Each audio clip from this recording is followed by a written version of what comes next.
guddoomiyihii xusbiga kulmiye aasaasihii xusbiga kulmiye guddoomiyihii muddada dheeraa ee SNM madaxweynihii afraad ee jamhuuriyadda Soomaaliland Axmed Maxamed Maxamuud Siilaanyo ayaannu halkan ku soo dhowaynaynaa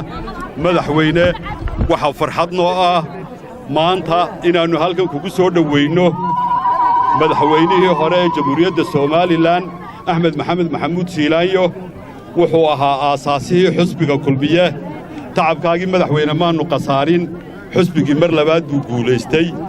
maanta madaxweynaha jamhuuriyadda Soomaaliland mudane Muuse Biixi Cabdi oo guddoomiyaha xusbiga kulmiyana ah waxaan kaga wakiilahay guddoomiyanimada inaannu halkan kugu soo dhowayno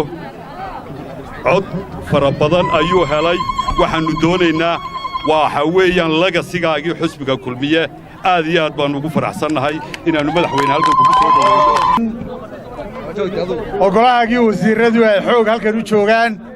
oo aan in badan idiin maqan mooyaane aanay ka maqnayn haweenkii qaaliga ahaa xildhibaannadii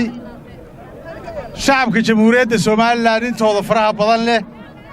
oo meel kasta isaga timi markii ay maqleen madaxweynihii qaaliga ummadda jamhuuriyadda Soomaaliland ku ahaa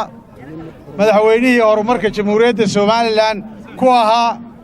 madaxweynihii ku santanaa halgankii qaranka ummadda jamhuuriyadda Soomaaliland dhammaantayo waxaa noo farxada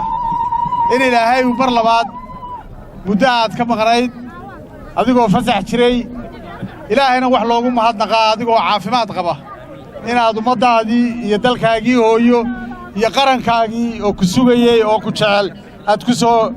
ku soo dhowaato aad ku soo degto alxamdulillah ilaahay taasaan uga mahadnaqaynaa ilaahayna waxaannu ka baryaynaa inuu cibriga kuu siyaadiyo mar walba caafimaad mid waara ilaahay kuu siiyo waxaanaad ogaataa ummaddu meel kasta ay joogto ilaa laasqore ilaa low yacdo madaxweyne inay mar walba niyadda kugu hayaan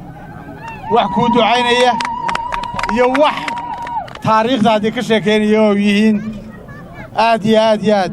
ayaad u mahadsantihiin الرحمن الرحيم الحمد لله رب العالمين والصلاة والسلام على رسول الله فرحad weyn bay tahay inaan maanta dalkay ku soo laabto anagoo safar dibadda ku boqraan aad iyo aad baan idinku mahadnaqayaa sida qiimaha qaale ay soo dhaweyseen sida caadada iyo dhaqanka inoo ahayd insha Allah ta'ala waxaan ka baryayaa inuu kulligeena caafimaadna siiyo dalkeena iyo dadkeena meel wanaagsan mariyo